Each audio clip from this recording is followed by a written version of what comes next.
বাংলাদেশের কোন হুজুরের বউ হুজুর কয় না, অথচ আল্লাহর নবীকে সর্বপ্রথম যিনি নবী বলে স্বীকার করেছে তিনি আর কেউ না, তিনি হলো আল্লাহর নবীর বিবি খাদিজাতুল কুবরা। আপনার বলেন তো, নিজের বউ হয়ে যদি নবীকে নবী বলে স্বীকার করে, সেই নবীর বাহিরেও যা ভিতরেও তাই। আল্লাহ বলেছেন ওয়া ইন্নাকা লাআলা খুলুকিন আযীম। তাহলে কোনো নেতা মানা যাবে না, একজনকেই নেতা মানতে হবে, তিনি হলেন আমাদের নেতা মুহাম্মাদুর, সকলে বলে সাল্লাল্লাহু আলাইহি ওয়াসাল্লাম। কথা প্রসঙ্গে বললাম, একটু মনোযোগ দেন। লোকটা আল্লাহর কাছে গিয়ে বলতেছে, আল্লাহ আমার দায়িত্ব ছিল তোমার বেনামাজি বান্দাকে তোমার ঘরের মধ্যে ঢুকানো, এখন তোমার দায়িত্ব হলো হেদায়েত দেওয়া। বলেছে কার কাছে? আপনারা বলেন তো, কতক সময় আল্লাহ বান্দার দোয়া কবুল করবেই?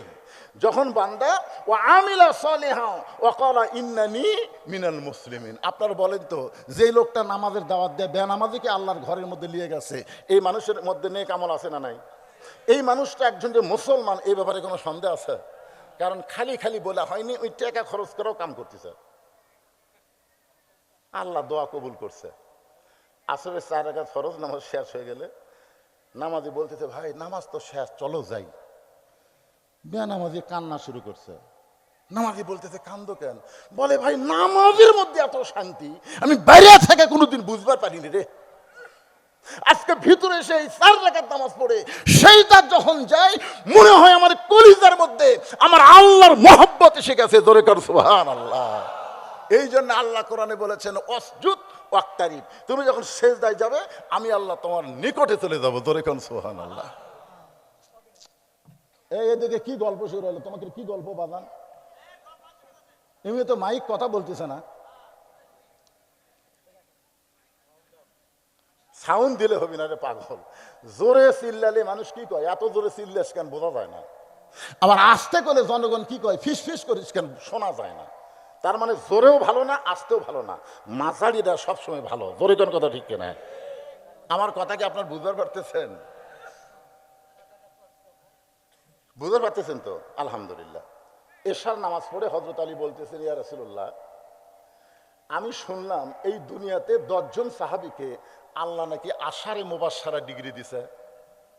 আলী বলতেছে কাকে? আল্লাহর নবীকে। রাসূল বলতেছেন হ্যাঁ। আলী বলতেছে, নবী গো, আমি কি এই 10 জনের মধ্যে আছি? রাসূল বললেন, তোমার নাম 4 নম্বরে আছে। ধরে কোন কয় নম্বর? 1 নম্বর হলেন আবু বকর, 2 নম্বর হলো ওমর, 3 নম্বর ওসমান, 4 নম্বর আলী। নবী যখন মদিনার রাষ্ট্রনায়ক ছিলেন, এই 4 জনকে আল্লাহর নবী 4টা দফতর দিয়েছিলেন। 4টা কি দিছিলেন? দফতর বোঝেন? ধর্মমন্ত্রী হলেন আবু বকর, আইনমন্ত্রী হলেন হযরত ওমর, অর্থমন্ত্রী হলেন ওসমান গনি, আর শিক্ষামন্ত্রী হলেন হযরত আলী। ধরে খান সুবহানাল্লাহ। এই যে 4টা দফতরের নাম করলাম, এই যুবকেরা মনোযোগ দিয়ে শোনো। ধর্মমন্ত্রী আবু বকর, ঠিক আছে? তার মধ্যে ধর্ম কম না বেশি? আবু বকর কেমন ধার্মিক ছিলেন? আল্লাহ রাসূল বলেছেন যে স্বয়ং আল্লাহ তাআলা আরশ থেকে আবু বকরকে সালাম দিয়েছে। ধরে খান সুবহানাল্লাহ। আইনমন্ত্রী হযরত ওমর কেমন ছিলেন? কড়া। এই কোরআনের 21টা আয়াত আল্লাহ হযরত উমরের শানে নাজিল করেছে। জোরে কর সুবহানাল্লাহ। অর্থমন্ত্রী হযরত ওসমান কেমন ছিলেন? অর্থমন্ত্রী কেমন দানবীর? এই যে একজন কয় দানবীর ছিলেন। আল্লাহ রাসূল বলেন, ওসমান, আল্লাহ তোমাকে এত সম্পদ দান করেছে, তুমি কি হিসাব দিতে পারবা? অর্থমন্ত্রী ওসমান বলে, ইয়া রাসূলুল্লাহ, অবশ্যই একটা হিসাব আছে, কারণ যাদেরকে আল্লাহ সম্পদ দিছে তাদের শতকরা 2.5 টাকা আল্লাহকে আবার ফেরত দেওয়া লাগে। জোরে কোন কথা ঠিক কিনা? শতকরা কয় টাকা? এখন বলেন তো, হিসাবের দরকার আছে না নাই? ধনী লোকেরা যদি সম্পদের হিসাব না করে, একটা ধনীও জান্নাতে যাবার পারবে না, কারণ সম্পদের হিসাব করতে হবে শতকরা 2.5 টাকা তা ওয়ারিশকে পৌঁছায় দেওয়া। সম্পদের ওয়ারিশ হলো গরিবেরা। ধরে কোন কারা? ওসমান গনি বলতেছে, অবশ্যই একটা হিসাব আছে। রাসূল বললেন, কি হিসাব? ওসমান গনি বললেন, ইয়া রাসূলুল্লাহ, আল্লাহ আমাকে যত সম্পদ দিছে, এই সম্পদ রাখতে গেলে যে গুদাম হয়, এই গুদামের তালা লাগাইতে গেলে কতগুলো তালা লাগে, ওই তালার চাবি টানতে গিয়া আমার একটা উট হিমশিম খায়। সুবহানাল্লাহ বলেন না। এখন চিন্তা করেন কত সম্পদ, যে সম্পদ গুদামে রাখতে গিয়ে গুদামের তালার চাবি টানতে একটা উট হিমশিম খায়, তাহলে কত সম্পদ আছে হিসাব করেন। নবী বলেন, ওসমান, আল্লাহ যদি তার সম্পদ ফেরত চায়, যে আল্লাহ তোমাকে সম্পদ দিছে সে আল্লাহ যদি সম্পদ ফেরত চাই তুমি কি করবা? বলা মাত্রই ওসমান গনি মারছে দৌড়। বলা মাত্রই ওসমান গনি কি মারছে? দৌড় মারছে। আইনমন্ত্রী উমর বলতেছে, ওগো আল্লাহ নবী, আল্লাহ যদি ফেরত চাই, এই কথা শুনে ওসমান যে দৌড় দিল। রাসূল বললেন, ওমর, তদন্তবিহীন কোনো কথা বলো না। ওসমান কি জন্য দৌড় দিল কিছুক্ষণ পরেই বুঝতে পারবা, কারণ আমি যাকে তাকে অর্থমন্ত্রী তো দায়িত্ব দেইনি।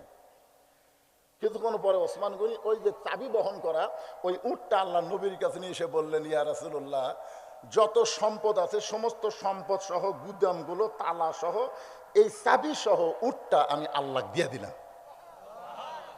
যেই বলছে আল্লাহ দিয়ে দিলাম। নবী বলতেছে, ওসমান, তাহলে তোমার জন্য রাখলে কি? ওসমান গনি বলতেছে, আমার জন্য আল্লাহ আর নবী ছাড়া অন্য কিছুর দরকার নাই। আর শিক্ষামন্ত্রীর নাম হলো হযরত আলী। জোরে বলেন, নাম কি? যে আলী সম্পর্কে রাসূল বলেছেন, আনা মাদিনাতুল ইলমি ওয়া আলিউ বাবুহা, আমি হচ্ছে ইলমের শহর, আলী হচ্ছে তার দরওয়াজা। সে আলী বলতেছে, ইয়া রাসূলুল্লাহ, 5 নম্বর আব্দুর রহমান ইবনে আউফ, 6 নম্বর হলো জুবাইর, 7 নম্বর হলো তালহা, 8 নম্বর সাদ ইবনে আবি ওয়াক্কাস, 9 নম্বর আবু সাইদ, আর 10 নম্বর হলো ওবাদা ইবনুল জাররাহ। এই 10 জনই হলেন আশারে মুবাশশারা। পরে নাই, এটা বুঝাইতে গিয়ে আমি হিকমতের কথা বলতেছি। লোকটা বলতেছে, ভাইজান, আমার পিছনে তুমি 40 টাকা খরচ করছো, আরো 10টা টাকা খরচ করবা, আল্লাহর জন্য নয়, আজকে তোমারে খুশি করার জন্য নামাজ পড়বো। অথচ আল্লাহ কোরআনে বলেছেন, ইন্না সলাতি ওয়া নুসুকি ওয়া মাহইয়ায়া ওয়া মামাতি লিল্লাহি রাব্বিল আলামিন। আরে জবান খুলে আল্লাহু আকবার। আপনার বলেন তো, নামাজ কার জন্য? কুরবানি কার জন্য? বাঁচিয়া থাকা কার জন্য? মরে যাওয়া কার জন্য? অথচ লোকটা কি বলতেছে, আজকে তোমার জন্য নামাজ পড়বো। মসজিদের কাছে যা বলতেছে, ভাইজান, এতদিন খালি নামাজের কথা বলতেই তুমি যে গরম। বেনামাজি বলতেছে, আজকে আবার কি বলবার চাচ্ছে, নামাজের আগে ওযু করা লাগবে। ভাই, ওযু করা লাগবে রে? আরে পাগলা, ওযু দরকার হয় গোসল করবো রে, তোর জন্য আজকে নামাজ পড়বো, তুই যা বলবি তাই। তো বলছে, না, গোসল করার দরকার নেই, চলো ওযু করি। 2 জন ওযু টযু করে আর মসজিদের মধ্যে ঢোকার সময় নামাজি বেনামাজিকে বলতেছে, ভাই রে, মসজিদে কিন্তু ইচ্ছা মতো ঢোকা যাবে না, ডান পায়ে ঢোকা লাগবে। ধরে কোন পায়ে? শুধু ডান পায়ে ঢুকলে হবে না, জবান খুলে একটা দোয়া পড়া লাগবে। বেনামাজি বলতেছে, আমি তো দোয়াটা জানি না। এবার নামাজি বলতেছে, তাহলে আমার সঙ্গে পড়ো, আল্লাহুম্মা আফতাহলি আবওয়াবা রহমাতিক।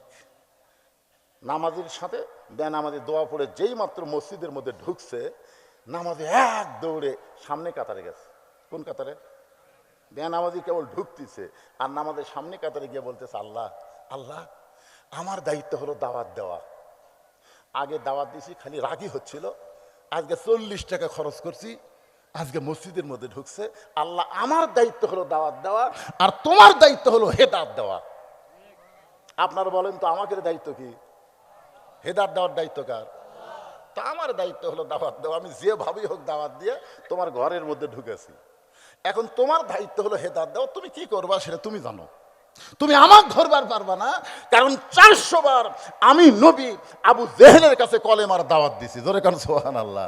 আল্লাহ নবী কতবার গেছে? 400 বার গেছে। প্রত্যেকবারই আবু জেহেল একটা না একটা বলিছে। নবী কয়, এত গাল খাচ্ছি, আল্লাহ বলতেছেন, আপনার কাম কি? আপনার কামই হলো দাওয়াত দেওয়া, আমার কাম হলো হেদায়েত দেওয়া। রাসূল বলেন, আল্লাহ, তাহলে আবু জেহেলের ভাগ্যে কি হেদায়েত নাই? আবু জেহেলের ভাগ্যে কি হেদায়েত হবে না? আল্লাহ বলেন, হাবিব, আপনি যে আল্লাহর নবী এটা আবু জেহেল জানে। কি করে? নবী চুপ করছে। নবী চমকে উঠছে, আমি আল্লাহর নবী এটা আবু জেহেল জানে? আল্লাহ বলতেছে জানে, এই জন্য এর ভাগ্যে হেদায়েত হচ্ছে না, কারণ ই জানে ঠিকই মানে না। আপনারা বলেন তো, এই কোরআন শরীফ যে পৃথিবীর শ্রেষ্ঠ কিতাব, এটা কারা কারা জানেন না? এমন একটা লোক বলেন হুজুর কোরআন পৃথিবীর শ্রেষ্ঠ কিতাব নয়, আমি কোরআন সম্পর্কে জানি না। ওয়াজ শুনতে শুনতে আমরা সবাই জানি আল্লাহর কোরআনের মধ্যে কোনো সন্দেহ নাই, আল্লাহর কোরআনের মধ্যে কোনো ভুল নেই। মানুষের তৈরি দেয়া সমাজে আমল করলে আল্লাহ কবুল করবে না, আল্লাহর কোরআন অনুযায়ী সমাজ এবং রাষ্ট্র গঠন করা লাগবে। এই কথা কে জানে না বলেন তো? সবাই জানে। কে জানে না আল্লাহর নবী হলেন শ্রেষ্ঠ নেতা? কে জানে না? আমার নেতা, তোমার নেতা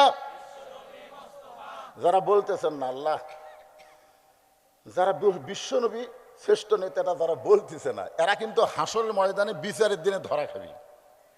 এখন একটা সুযোগ দিলাম, এবার সবাই জবান করে বলবেন, আমার নেতা, তোমার নেতা বিশ্বনবীর চরিত্র।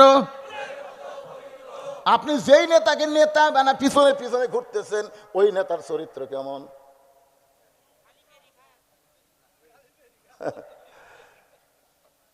কতগুলো চামচা নেতার সাথে ঘরে আর কয় আমার নেতার চরিত্র ফুলের মতন পবিত্র, নামাজ পড়ে না একক। তো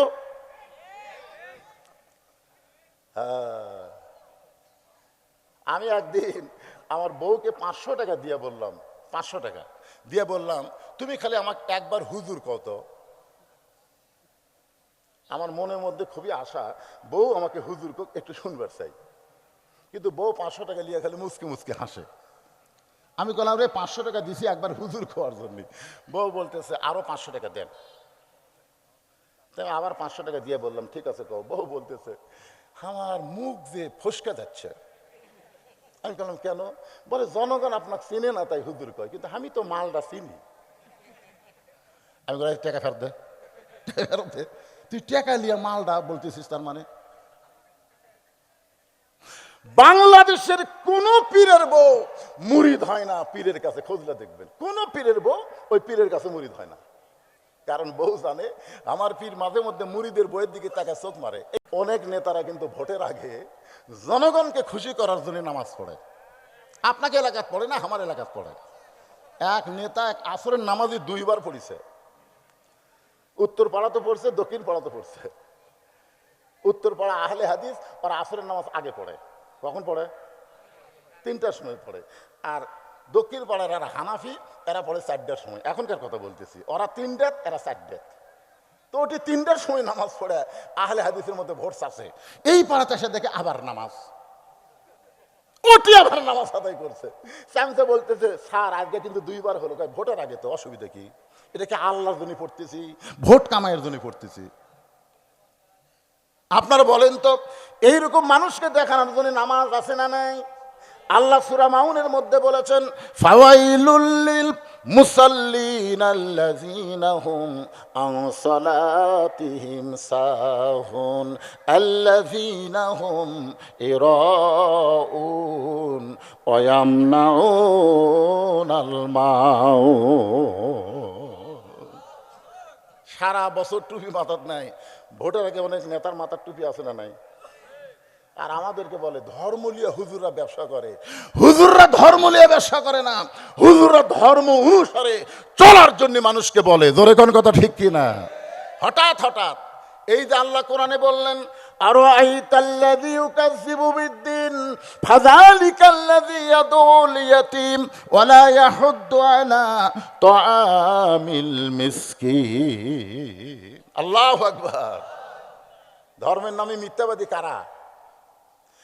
ধর্মের নামে মিথ্যাবাদী তারা এতিমদের সম্পদ মারা খায় যারা, এতিমদের সম্পদ মারা খায় যারা, ক্ষুধার্তকে যারা অন্ন দেয় না, এরাই হলো ধর্মের নামে মিথ্যাবাদী। সময় সুযোগ হলে আপনাদের সামনে বলতেছে, একটু খেয়াল করেন। কন্ট্রাক্টর কি বলতেছে, যেভাবে